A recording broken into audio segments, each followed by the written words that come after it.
നമ്മളെ പുതിയ business start ചെയ്യുന്നവരോടാണ്, സംരംഭകരോടാണ് ഞാൻ പറയുന്നത്.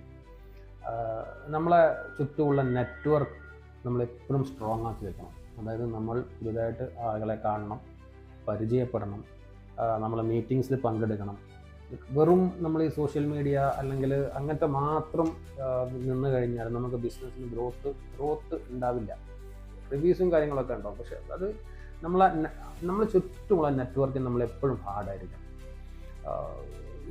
ഇപ്പം ചില ആളുകൾ പറയും, ഞാൻ ബിസിനസ് സ്റ്റാർട്ട് ചെയ്തത് എൻ്റെ ഫാമിലിയിൽ നിന്നാണ് അല്ലെങ്കിൽ എൻ്റെ സുഹൃത്തുക്കളിൽ നിന്നാണ്. യെസ്, അത് അവരുടെ അവർ കൊടുക്കുന്ന ഉൽപ്പന്നം എന്താണോ അതിനനുസരിച്ചിരിക്കും കാര്യങ്ങളൊക്കെ.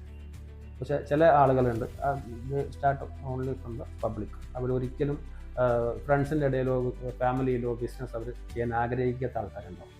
കാരണം അത് അവർക്ക് എന്തെങ്കിലും ഒരു മോശം ഫീഡ്ബാക്ക് ഉണ്ടായതുകൊണ്ടായിരിക്കാം അത്. സോ അങ്ങനത്തെ അതാ പറഞ്ഞത്, ബിസിനസ്സിൽ ഒരുപാട് പേർക്ക് ഒരുപാട് തലങ്ങളിലേക്ക് പോയവരുമുണ്ട്, പല പല ഐഡിയാസ് ഉള്ളവരുണ്ട്. അപ്പം നമ്മളെ നെറ്റ്വർക്ക് എപ്പോഴും നമ്മളെ രീതിയിൽ അത് സ്ട്രോങ് ആക്കി വെക്കുക എന്നുള്ളത് ഒരു പ്രധാനപ്പെട്ട ഘടകമാണ്.